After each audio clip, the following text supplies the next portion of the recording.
بسم اللہ الرحمن الرحیم۔ معراج القرآن میں اصغر بیگ ایڈوکیٹ کی طرف سے آپ سب کو خوش آمدید۔ آج کا عنوان ہے گلوبل سمود فوٹیلا اور اسرائیل کا حملہ۔ گلوبل سمود فوٹیلا ایک انسانیت دوست قافلہ جو ادویات اور خوراک لے کر غزہ کے تڑپتے ہوئے، بلکتے ہوئے، سسکتے ہوئے لوگوں کی مدد کے لیے روانہ ہوا۔ اس فوٹیلا میں بشمول پاکستان 50 ممالک کے تقریباً 500 کارکن سوار تھے۔ یہ فوٹیلا اسپین، یونان اور اٹلی کی بندرگاہوں سے مشرقی بحیرہ روم سے سمندری راستے کے ذریعے فلسطین کے شہر غزہ کی طرف روانہ ہوا۔ یہ قافلہ جذبہ محبت انسانی سے سرشار تھا، لہذا ولولۂ انگیز انداز میں آگے بڑھتا چلا گیا۔ یہ کوئی پہلا فوٹیلا نہیں تھا جو غزہ کے عوام کی امداد کے لیے گیا، بلکہ اس سے پہلے کئی فوٹیلا نے غزہ کے پسے ہوئے عوام، غزہ کے خون آلود عوام تک پہنچنے کی کوشش کی۔ 2004 میں ایک فوٹیلا فلسطین کے لوگوں کی امداد کے لیے خوراک اور ادویات لے کر گیا، لیکن وہاں تک نہ پہنچ سکا۔ 2004 سے آنورڈ کئی فوٹیلا فلسطین کی امداد کے لیے جانے کی کوشش کرتے رہے۔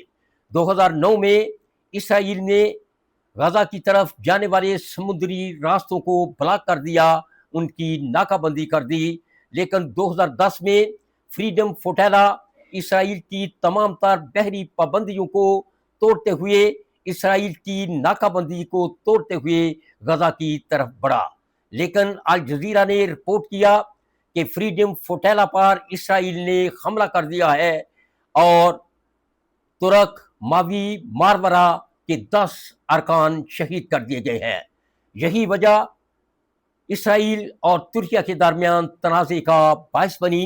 اگرچہ 2013 میں اسرائیل نے ترکیہ سے معذرت کر لی، لیکن پھر بھی یہ تنازع کم نہ ہو سکا، بلکہ وقت کے ساتھ ساتھ بڑھتا گیا۔ 2024 تک کئی فوٹیلا غزہ کی طرف جانے کی کوشش کرتے رہے۔ 2025 میں گلوبل سمود فوٹیلا خوراک اور ادویات لے کر غزہ کی طرف بڑھا۔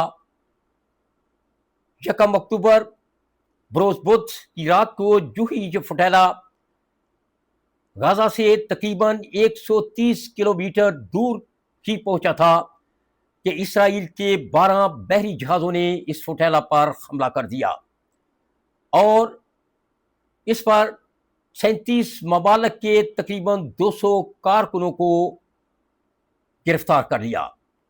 اس میں سے اسپین کے 30، ترکیہ کے 21 اور پاکستان کے سینیٹر مشتاق احمد اور عزیز سید بھی شامل تھے۔ ان کے علاوہ دیگر ممالک کے کارکن بھی ان میں شامل تھے۔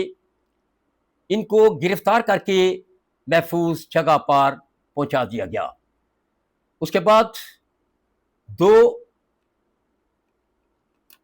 اکتوبر کو تقریباً اس فوٹیلا کی 30 کشتیاں غزہ سے تقریباً 70 میل کے فاصلے پر پہنچ گئیں، اور ایک خبر کے مطابق ایک کشتی اسرائیل کی تمام تر پابندیوں، ناکہ بندیوں کو توڑتے ہوئے غزہ کے ساحل تک پہنچنے میں کامیاب ہو گئی۔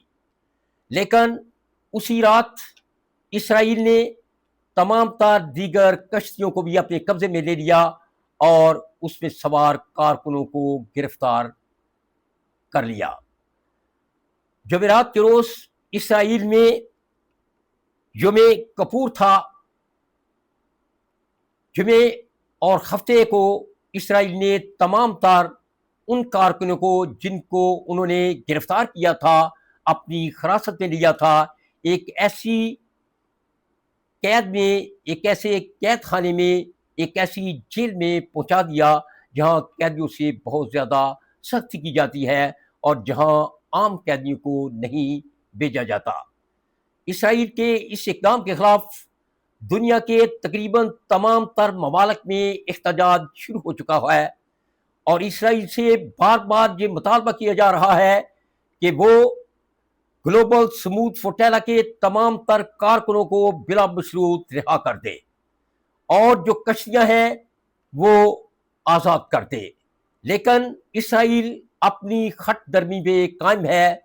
اسرائیل کی اس ہٹ درمی اور اسرائیل کے اس اقدام کے خلاف دنیا کے بیشتر ممالک کے سربراہان نے بھی اسرائیل کے اس اقدام کی نہ صرف مذمت کی ہے بلکہ اسرائیل سے مطالبہ کیا ہے کہ وہ فی الفور گلوبل سموتھ فوٹیلا کے تمام تر کارکنان کو رہا کر دے۔ اسرائیل کا یہ اقدام در حقیقت ٹرمپ کے اس امن منصوبے کے بھی خلاف ہے جس امن منصوبے کے تحت وہ اسرائیل اور فلسطین کے درمیان امن معاہدہ کرنا چاہتا ہے۔